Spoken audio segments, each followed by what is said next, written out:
हम अल्लाह के आगे सजदा करते हैं और करते रहेंगे। आप लात मारो या गोली मारो, मगर आपके लात मारने से, आपके गोली मारने से आप अपनी ज़हनियत का, अपनी नफ़रत का आप मुज़ाहरा कर रहे हैं और आप एक तरफ़ा काम कर रहे हैं। और भारत के मुसलमान का परिवार किस किस परिवार से ताल्लुक़ है बता दें। ये तमाम मेरा सवाल है उन तमाम नाम निहाद सेकुलर पार्टियों से, हमारे मुल्क के वज़ीर आज़म से, कि बताइए जो सजदा कर रहा था जो मुसलमान है उसका किस परिवार से ताल्लुक़ है, बताइए हमको।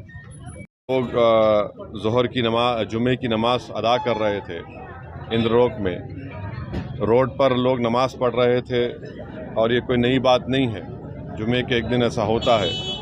तो एक बदतरीन वीडियो आप और हमने देखा, सारी दुनिया ने देखा कि हालत सजदा में एक मुसलमान है और एक पुलिस के ओहदेदार जो पुलिस की वर्दी पहने हुए हैं वो आकर पीछे से लात मारकर एक मुसलमान जो नमाज़ पढ़ रहा है सजदे में उसको लात मारकर दूसरे मुसल्लियों को ढकेलते हैं। तो इससे साफ ज़ाहिर हो रहा है कि किस तरह से मुसलमानों के ख़िलाफ़ एक नफ़रत पैदा कर दी गई है और किस तरीक़े से जो पुलिस का जो ओहदेदार है उसके जहन में कितनी नफ़रत है मुसलमानों के ताल्लुक़ से।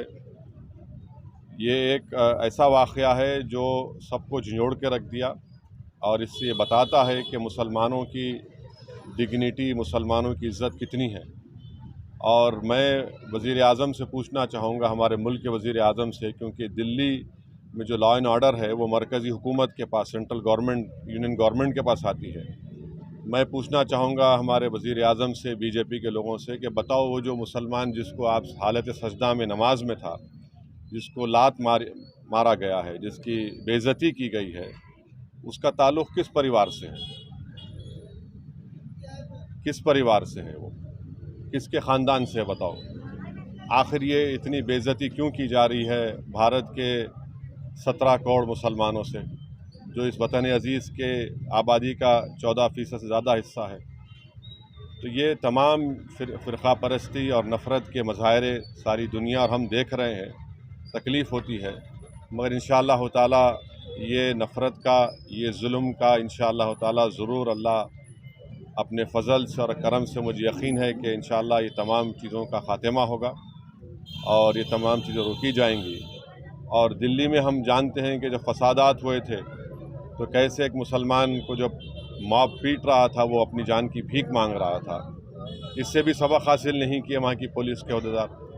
कैसे एक वीडियो निकला था कि 3 मुसलमान ज़ख्मी पड़े हुए हैं और उनसे कहा जा रहा था कि पढ़ो, ये पढ़ो, और उसमें एक बच्चा उसकी फौत हो गई।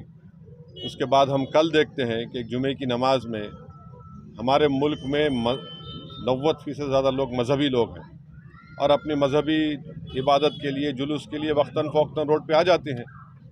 तो इसको ये बेइज्जत करना, उनको इस तरह से लात मारना उनको और बताना कि क्या हमारी हैसियत है, तो हम ऐसे लोगों से कहना चाहेंगे कि आपके इस जुल्म के मज़ाहिरों से हम नमाज़ पढ़ना नहीं छोड़ने वाले हैं। हम अल्लाह के आगे सजदा करते हैं और करते रहेंगे। आप लात मारो या गोली मारो, मगर आपके लात मारने से, आपके गोली मारने से आप अपनी ज़हनियत का, अपनी नफ़रत का आप मुज़ाहरा कर रहे हैं और आप एक तरफ़ा काम कर रहे हैं। और भारत के मुसलमान का परिवार किस किस परिवार से ताल्लुक़ है बता दें। ये तमाम मेरा सवाल है उन तमाम नाम निहाद सेकुलर पार्टियों से, हमारे मुल्क के वज़ीर आज़म से, कि बताइए जो सजदा कर रहा था जो मुसलमान है उसका किस परिवार से ताल्लुक़ है, बताइए हमको।